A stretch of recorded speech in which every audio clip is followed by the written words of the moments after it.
기간이 지금 이제 우리 대림절 지나고 있잖아요. 이 기간쯤 되면 항상 제가 생각나는 게 있어요. 뭐냐면 지금은 교회에서 잘 안 하기는 하는데 물론 코로나 때문에 못 하는 것도 있지만 예전에 제가 어렸을 때는 항상 이 시기쯤 되면 항상 이걸 준비했어요. 뭐냐면 성극. 여러분 아세요? 성극? 교회에서 성극 많이 했잖아요. 성경에 나오는 스토리를 극화해서 그래서 보통은 한 12월 24일 크리스마스 전야제로 교회에서 많이 이 성극을 했었죠. 그래서 이 기간쯤 되면 이제 이걸 준비해야 되기 때문에 대본이 나오고 선생님들이 막 불러 모으고 막 그렇게 하잖아요. 무대 울렁증이 있는 아이들 같은 경우에는 이게 너무나 스트레스를 받을 것 같다는 생각이 들어요. 근데 저는 개인적으로 그렇게 막 무대 울렁증이 있는 그런 스타일은 아니라서 막 그렇게 스트레스까지는 아니었지만 그렇다고 이 많은 어른들 앞에서 그 공연을 성극을 하게 되니까 뭔가를 한다라는 것이 되게 좀 그렇게 썩 좋은 건 아니었어요. 그러니까 좋아서 하지는 않았던. 근데 진짜 또 그게 무대 체질인 친구들 중에서는 그 1년 중에 그 기간만을 기다리는 친구들도 있더라고요. 자신이 여러분들 어떤 캐릭터인지 한번 잘 살펴보시고. 그래도 여러분 매년 이 당연히 해야 하는 뭔가 이렇게 약간 의무적인 느낌으로 이 성극을 저는 했던 것 같은데 그 중에 기억에 남는 성극이 있어요. 뭐냐면 오늘 본문에 등장하는 삼손과 들릴라의 이야기. 이 성극으로 정말 많이 나오는 베스트 중에 베스트예요. 제가 삼손이라는 주인공 역할을 하지는 않았었던 걸로 기억을 하고, 저보다는 이제 더 큰, 제가 유초등부 다닐 때, 초등부 때인가 그랬던 것 같은데, 저보다 더 큰 중등부, 고등부 형들이, 중고등부 연합해서 그 형들, 누나들이 이 삼손과 들릴라 오늘 말씀의 본문에 있는 이 이야기를 가지고 성극을 했었어요. 그래서 제가 그게 아직도 기억에 되게 많이 남아있는데 왜 그러냐면 그때 당시에 들릴라의 역할을 했었던 그 누나가 연기력이 정말 굉장했었어요. 마치 성극을 보러 온 모든 남성분들을 다 홀릴 기세로 연기를 하셨었거든요. 지금도 이제 저하고 당시에 그때 같이 그 현장에서 그 성극을 봤던 딱 한 사람이 있어요. 우리 서부교회 송 목사님, 저랑 같은 교회 어렸을 때부터 같은 교회 나왔기 때문에. 그래서 제가 어제 이거 준비하다가 제가 물어봤어요. 목사님 기억나냐고. 그때 그 누나 기억나냐 했더니 기억을 왜 못하냐고 한다고. 근데 이제 정확하게 막 누군지는 기억은 안 나도 딱 그 사람의 연기력이 대단했다는 거는 저하고 이견이 없었어요. 똑같았어요. 일치했어요. 당시에 그분의 연기력이 너무나 뛰어나갖고 막 몰입도가 장난이 아닌 거예요. 지금 그런 학생들이 있을까 모르겠는데 나중에 제가 이 성극이 끝나고 이제 한 해가 지나간 다음에 나중에 알게 된 사실이 있었는데 뭐냐면 성극 이후에 삼손하고 들릴라가 진짜로 썸이 생겼어요. 그래갖고 한창 그렇게 막 썸이 진행되다가 결과가 어떻게 됐을까? 둘이 사귀게 됐어요. 진짜로 삼손과 들릴라가 진짜 사귀게 된 거야. 그래서 제가 그거 보면서 저 둘의 연기가 아니었구나. 저건 진심이었구나. 진심이기 때문에 저게 통했구나. 그래서 저렇게 리얼했구나 라는 생각을 했었어요. 자, 여러분 중요한 것은 오늘 이야기에 이 등장하는 삼손과 들릴라 너무 유명하잖아요. 이 이야기에서 절대로 빠질 수 없는, 사실 여러분 이게 우리가 알고 있듯이 삼손 하면은 머리 긴 나실인, 그리고 이렇게 머리 뽑히니까는 힘이 쫙 빠진 그런 사람, 그런 스토리로 우리가 알고 있잖아요. 근데 여러분 중요한 것은 이 삼손과 들릴라 이야기에서도 절대 빠질 수 없는 것은 하나님의 역사라는 거예요. 하나님의 이야기가 이 안에 담겨져 있다라는 거죠. 이제 우리는 성인이기 때문에, 우리는 성숙했기 때문에 그 안에서 하나님 이야기를 빼서 나의 이야기로 하나님 앞에 레마로 받을 수 있어야 될 것 같아요. 여러분 그래서 제가 다시 한번 말씀드리지만 이제 우리가 삼손의 머리털에 집중하는 건 옛날로 미뤄두고, 이제 옛날로 그냥 과거로 두고 우리는 하나님의 그 말씀에 우리가 또 잘 조심해야 될 게 들릴라의 유혹에도 빠지면 안 돼. 이게 제가 상징적으로 이야기하는 건데요. 이게 뭔 얘기인지 나중에는 이제 그래서 목사님이 자꾸 머리털에 집중하지 말아라, 들릴라의 유혹에 빠지면 안 된다 얘기를 하는 이유가 있구나. 나중에 보시면 알게 돼요. 여러분 오늘 말씀의 주인공이신 하나님의 말씀 속으로 우리가 한번 들어가기를 소망합니다. 여러분 삼손이 참으로 위대한 하나님의 종이었어요. 이 삼손은 전무후무한 천하무적이었고 어디를 가나 하나님의 능력과 하나님의 영광을 유감없이 드러냈었던 그런 하나님의 종이 바로 삼손입니다. 그러니까 하나님의 택한 백성, 하나님의 택한 자, 하나님의 택한 백성 중에서도 하나님이 특별하게 택한 하나님의 사람, 나실인으로서, 제가 감기에 걸려갖고 나실인으로서 지켜야 될 것들이 있었는데, 근데 이제 물론 나중에 이 삼손이 나실인으로서 지켜야 될 그 규례를 이제 범하게 돼요. 그러니까는 지키지 않고. 그래서 가장 특징적인 게 있는데요, 삼손의 이야기에 빠질 수 없는 것이 뭐냐면 바로 그 여자와의 관계예요. 이성과의 관계, 빠질 수 없는 그 어떠한 그런 스토리 안에. 그래서 이방 여인과 불륜에 빠짐으로 인해서 나중에는 결국에는 이 들릴라의 이야기 이후에 비참하게 그 생을 마감하게 되는 걸 우리가 알고 있잖아요. 여러분, 힘의 근원이 어디에서부터 오는지를 알려달라고 계속 졸라대는 이 들릴라 앞에서 삼손은 나름대로 최선을 다해서 그 상황을 모면해 보려고 노력을 해요. 왜냐하면 그걸 알려주면 안 되니까.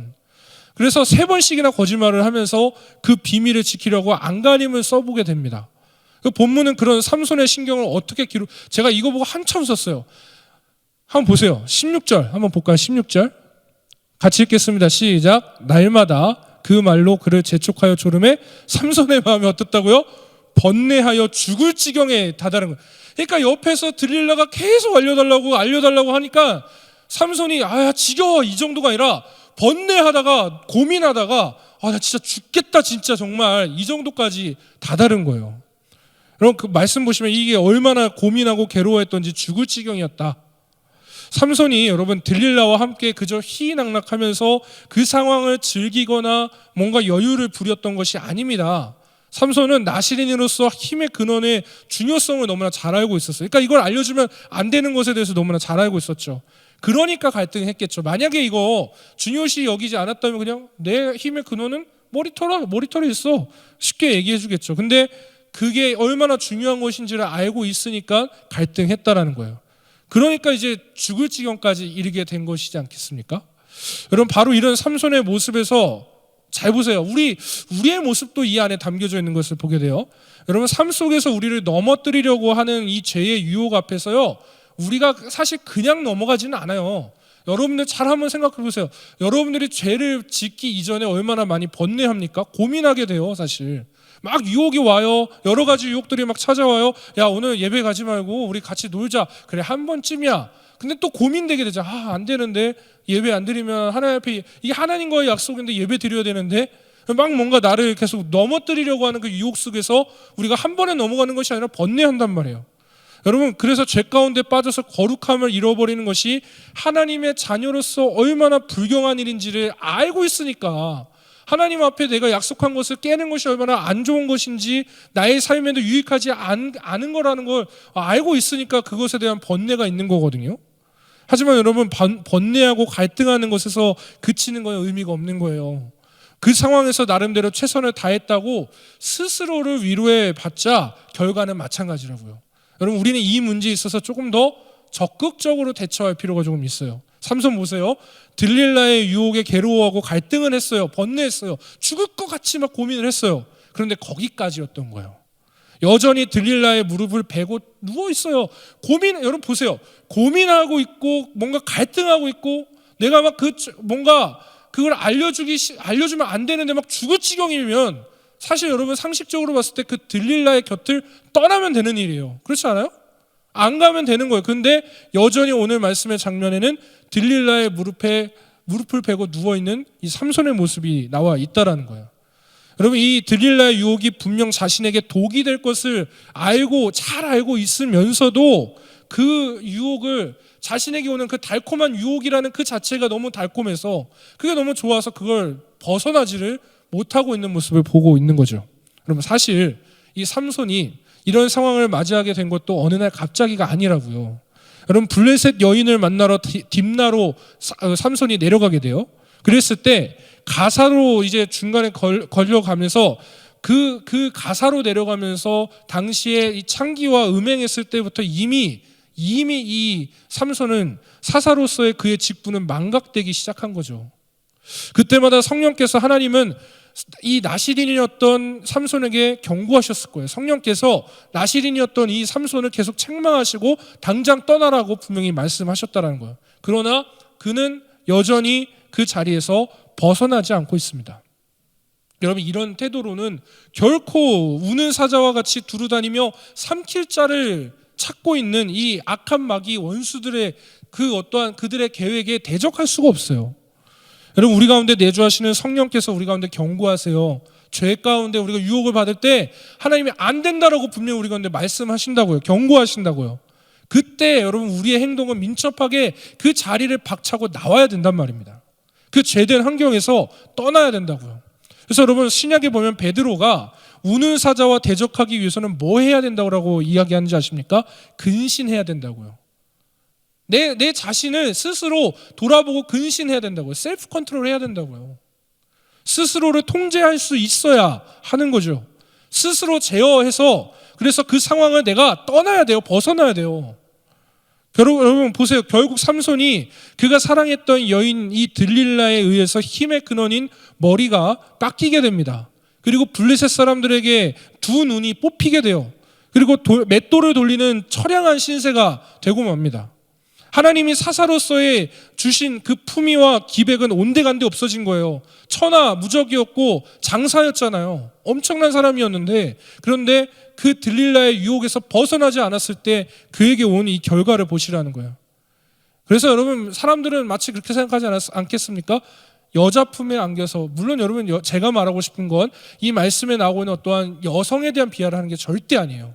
들릴라는 들릴라예요.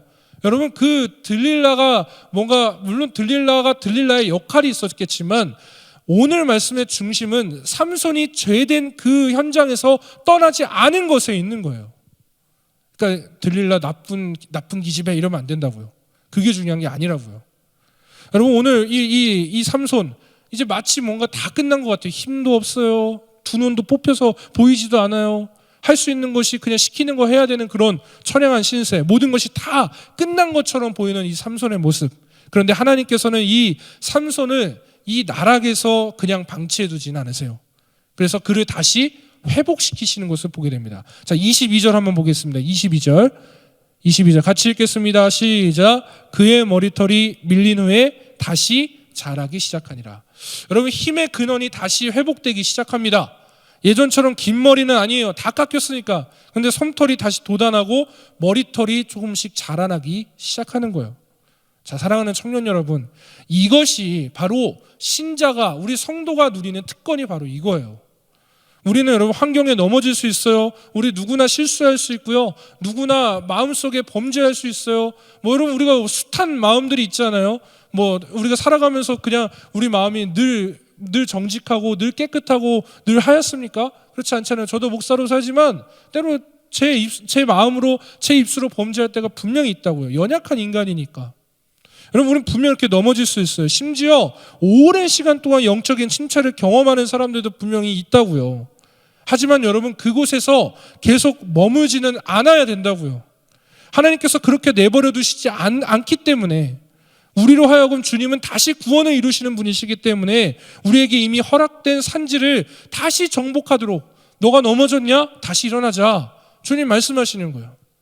여러분, 블레셋 사람들이 승리에 한껏 도취해서 그들의 신 앞에 제사드리고 그렇게 범죄하고 있을 때 하나님의 사람 삼손은 회복되고 있었습니다.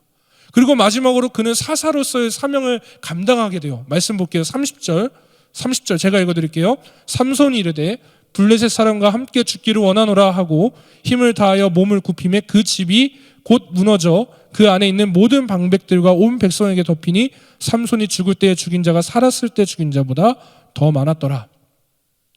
여러분, 삼손이 이렇게 하나님이 주시는 이 회복된 이후에 이전보다 더 큰 일을 하게 되는 거예요.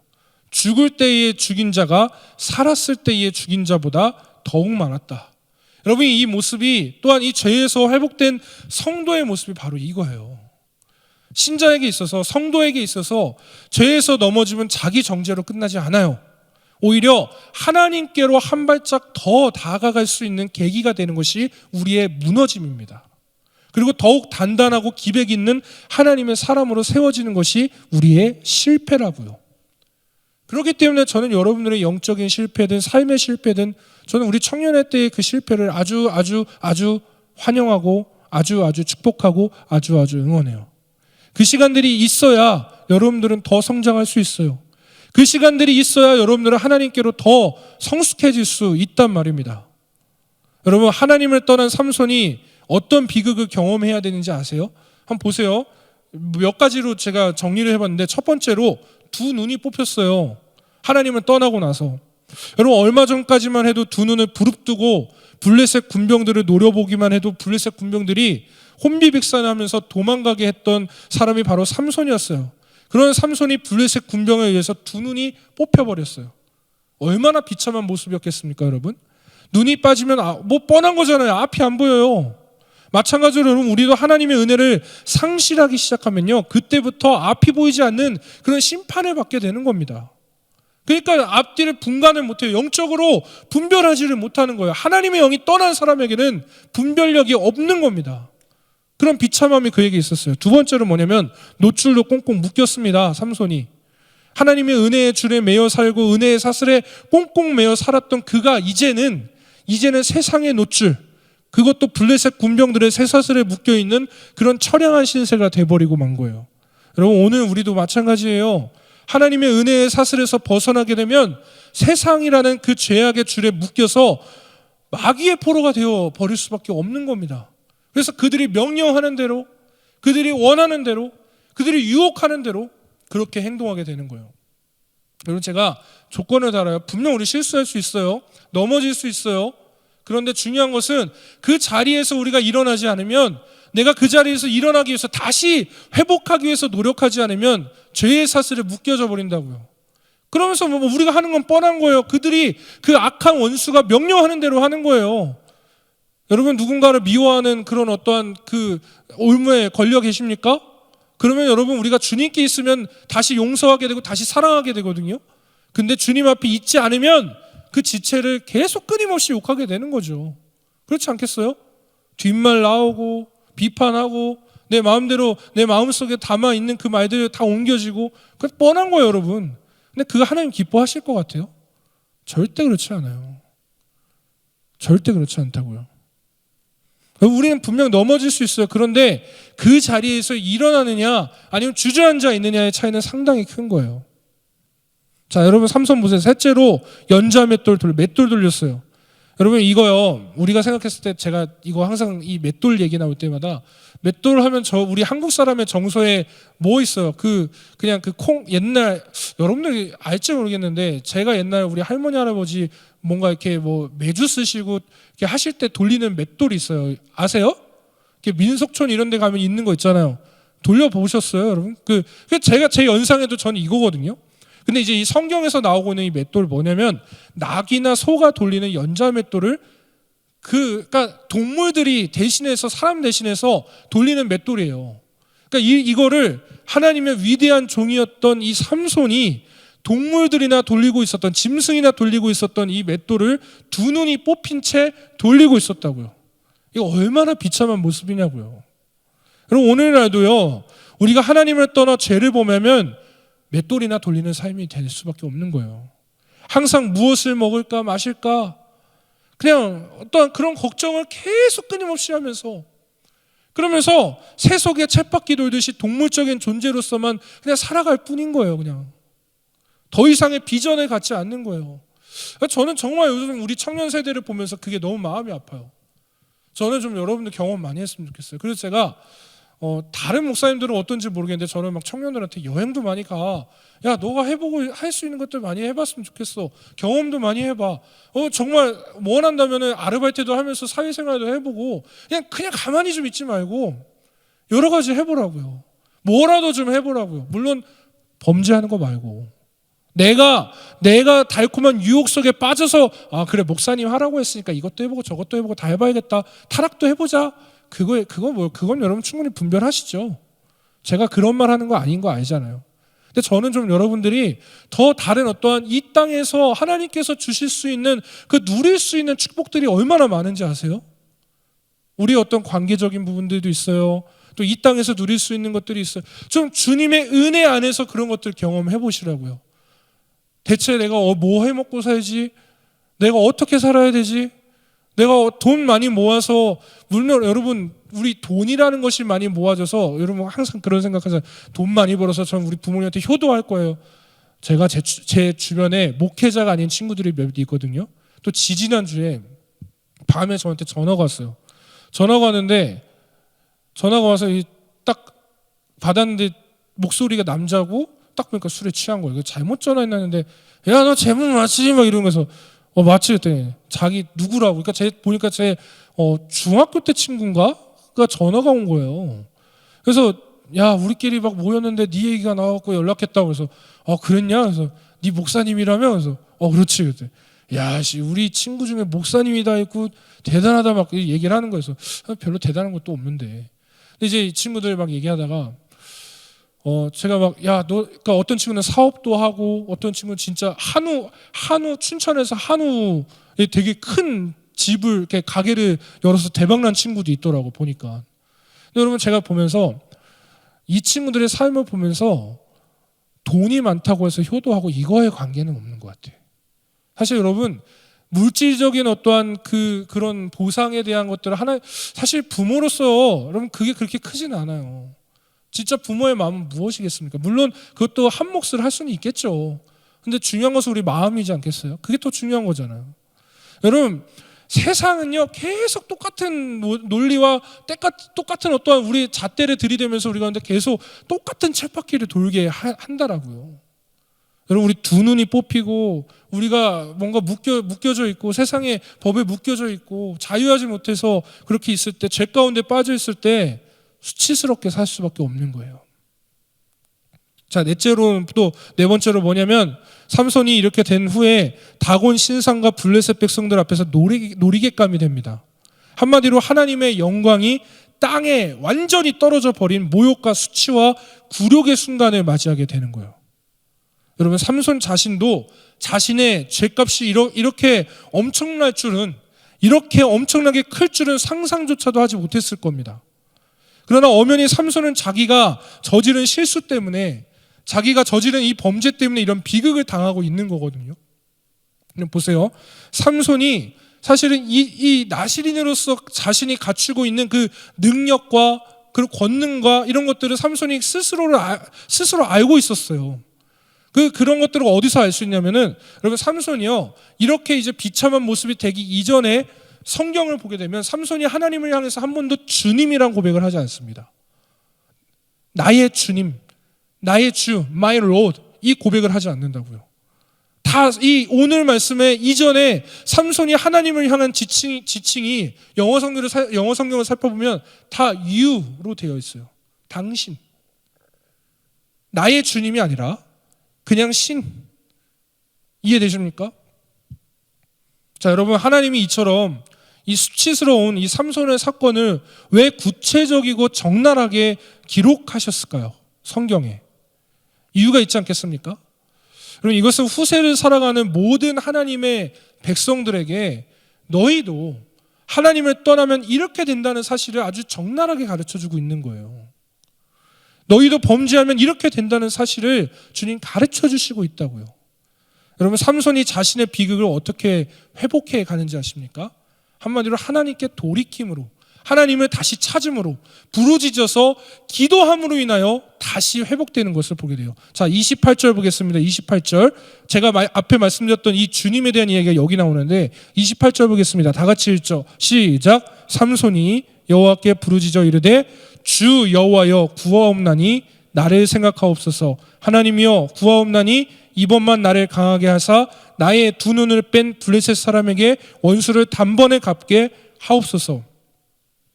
이제야 하나님을 나의 주님으로 인정하는 기도를 하기 시작했습니다. 여러분 지금까지 삼손의 실패는 여기에 있었어요. 하나님을 찾지 않은 거예요.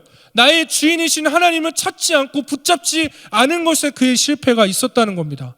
기도하지 않았어요. 여러분 기도하고 주님을 찾지 않으니까 내려가지 말아야 할 곳에 내려갔어요. 그리고 나시린의 언약을 파기하기 시작했고 사명을 망각하고 방탕하게 살면서 그저 여자 옆에 꼭 붙어갖고 여자만 찾았던 그런 삼손의 모습을 볼 수 있는 겁니다. 여러분, 삼손은 그것을 비로소 이제야 깨달은 거예요. 다곤 신전의 두 기둥을 여러분 부여잡고 기도하면서 하나님을 나의 주로 고백하면서 그제서야 깨달으면서 그때부터 다시 힘이 회복되기 시작해요. 다곤 신전을 무너뜨려 그곳 안에 있는 모든 블레셋 사람들 다 죽게 해버리는 그의 깨달음의 결과가 바로 여기에 있는 거죠. 사랑하는 여러분, 여러분 보세요. 우리가 생각했을 때 삼손의 힘의 근원은 머리카락이에요. 머리털. 예전에 우리 그렇게 생각했잖아요. 삼손하면 긴 머리, 그리고 그 머리가 깎이니까 힘이 쭉 빠지는. 근데 여러분, 우리가 이 말씀을 보면서 꼭 기억했으면 하는 것이 있습니다.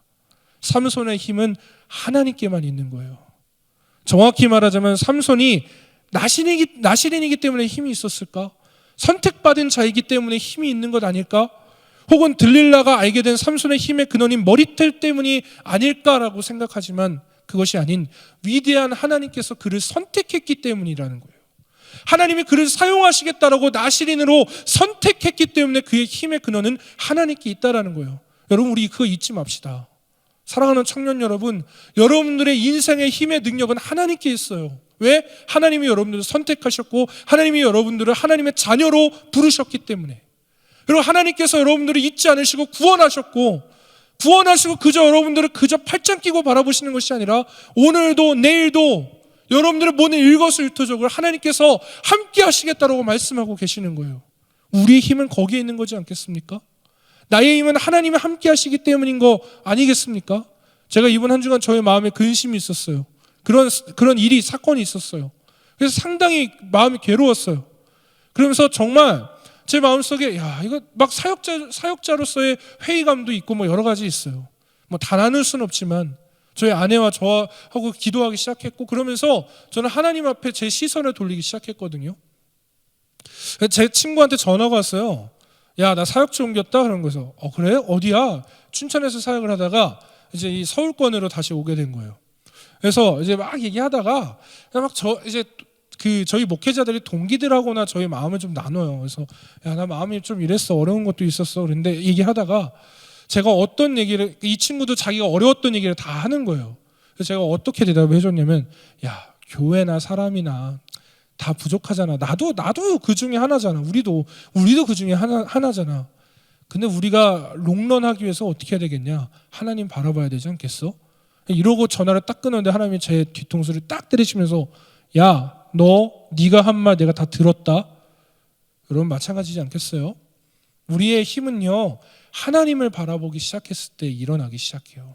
여러분들이 지금 여러분들 그 어떤 과거의 뜨거움이 좀 다 식어간 것 같으세요? 예전에는 내가 막 뜨거웠고 뭔가 막 그랬었는데 근데 지금은 아닌 것 같으세요? 그럴 때 하나님을 바라보세요. 주님을 붙잡기 시작하십시오. 주님을 다시 바라보기 시작했을 때 나의 힘의 근원이 그분께 있다는 것을 깨닫기 시작할 겁니다. 그때부터 나에게 회복이 분명히 다가오기 시작할 거예요. 여러분, 저희 집 강아지 키우는 거 아시죠? 저희 집 강아지 이름이 복음이에요. 복음이의 종이 뭐냐면, 자, 띄워주세요. 왜 이렇게 퍼졌어? 네. 저희 집 강아지 종이 포메라니안이에요. 오늘 말씀 제목 여러분 뭔지 아세요? 포메라니안의 착각.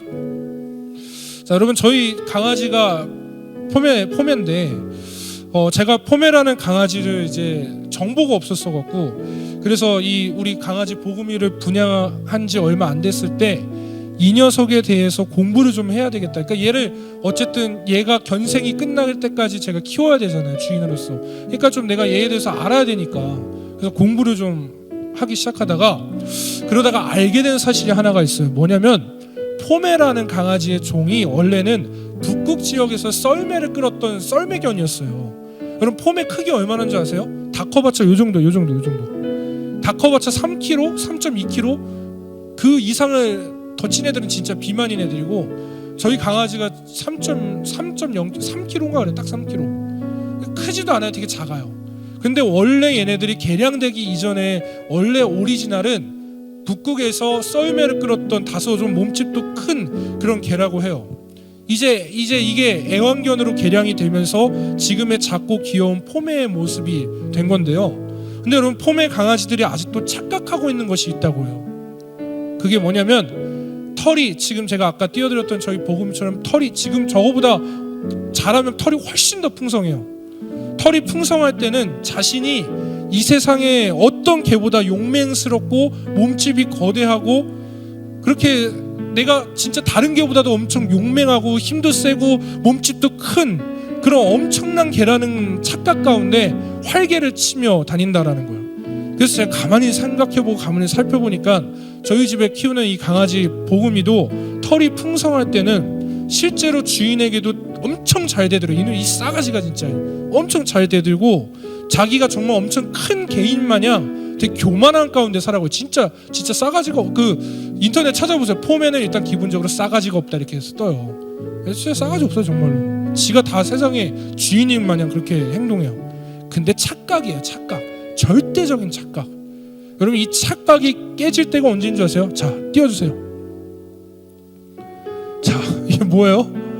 미용하고 나서 털이 다 밀리고 나서 자신의 몸체가, 자신의 현실이 그대로 드러나면서 자신의 진짜 모습을 바라보게 되는, 물론 여러분 강아지들은 일반적으로 미용을 하고 나면 조금 의기소침하긴 한다고 해요. 근데 포메는 특히나 털이 풍성할 때와 그렇지 않을 때가 아주 달라요. 이제 개는 치워주시고, 네.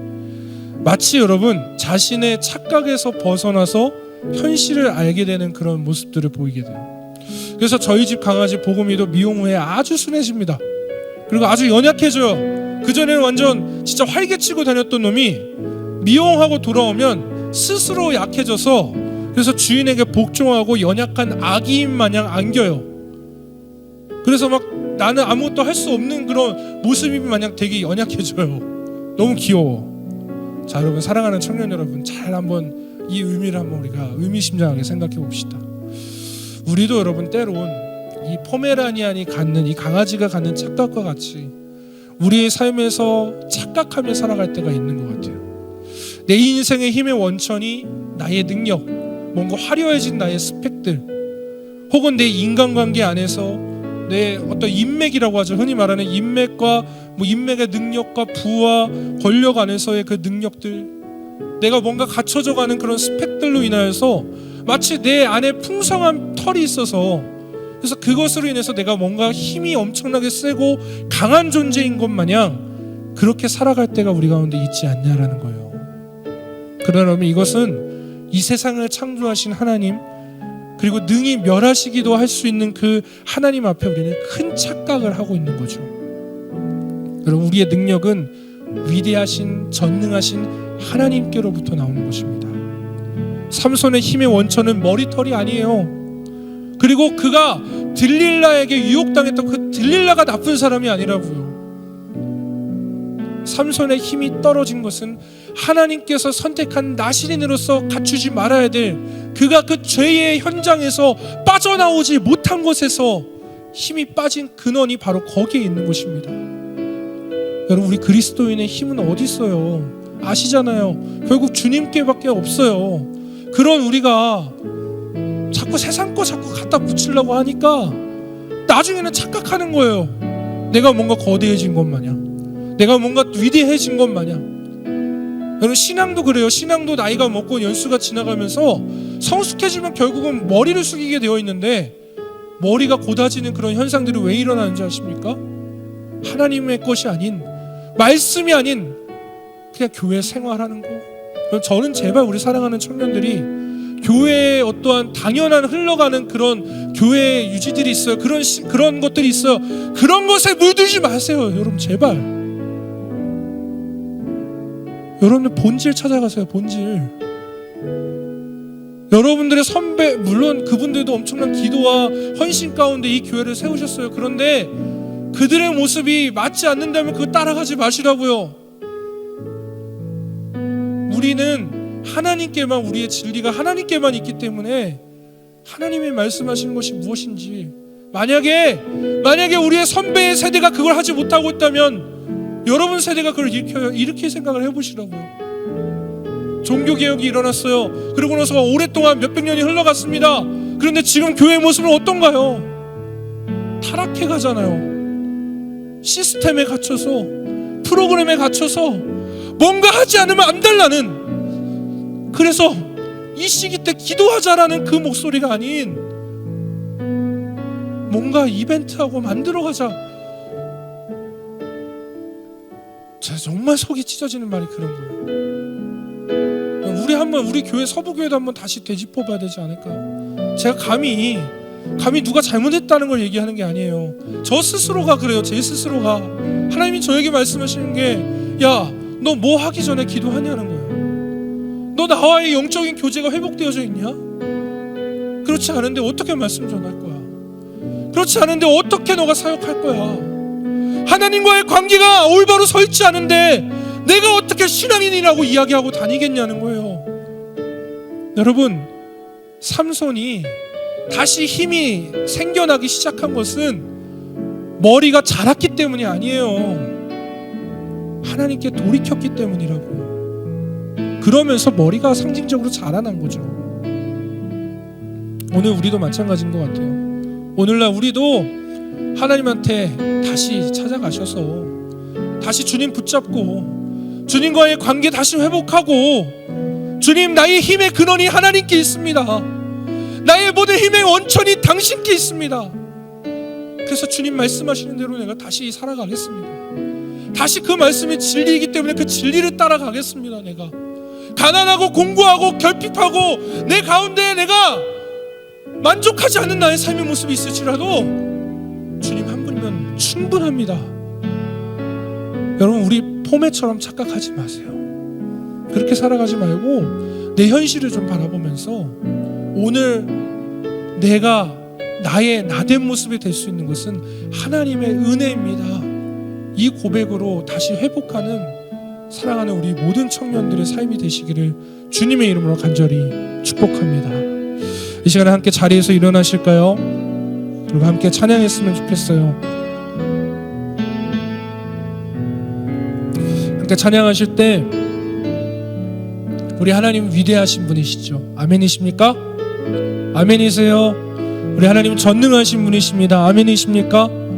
네, 그렇다면 이 세상의 어떤 누구보다도 위대하신 그분을 바라보면서 우리 함께 좀 찬양했으면 좋겠어요.